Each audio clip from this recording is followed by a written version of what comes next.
but we're encouraging and voters to vote no on Articles 39 and 40. And those are the two articles that, if they passed, would remove the ballot counting machines from our town. That is not only is that unnecessary, because there has never been any instance of voter fraud in Hampton, or there's never been any proof that anyone has been denied their vote as a result of the ballot machines. But it's also impractical, because in a town such as Hampton, it could take as many as 100 people to count the ballots. And if you went to the town deliberative session, or you heard the town deliberative session, our moderator, Bob Casaza, talked about the fact that, when you're looking at a ballot that has, 25 warrant articles on it, 10 different races for town offices, another, five, another 10 articles on the school ballot, and another 10 on the Winnicott ballot. I mean, you're looking at, something like 40 to 50 individual races that have to be counted, times the number of people that vote. And it's just, impractical to think that hand counting could be done in a timely, accurate manner.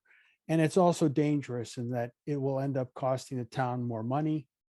I think there's a real risk that hand counting will slow down the process, and will be less accurate, and will create more uncertainty in our electoral process than already exists. So Bob Casaza, the town moderator, does not believe that ballot counting machines need to be replaced.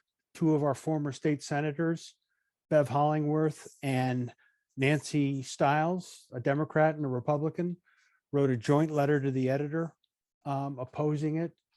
And it's really important that we get the word out that this is unnecessary and dangerous, and we need to make sure that we vote this down.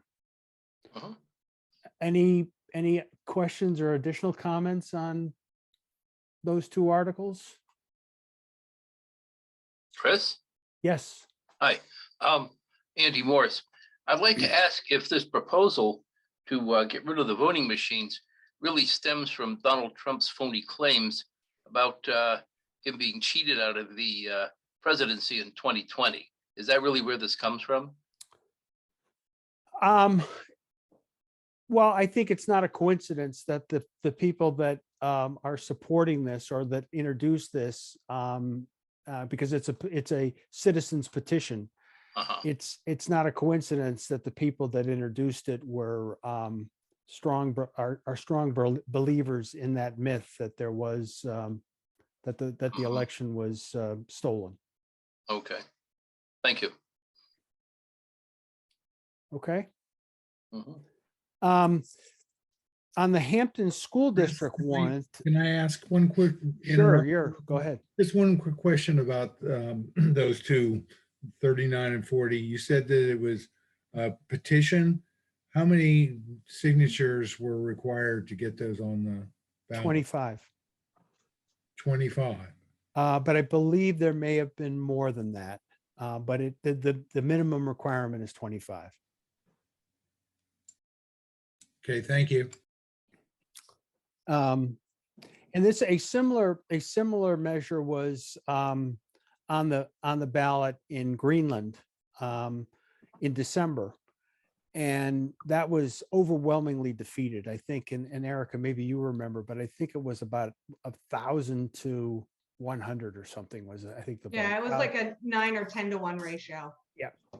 I mean, it makes no sense. I mean, people will argue that, well, these are machines and they can be hacked and they can be compromised. Well, they're not connected to the internet.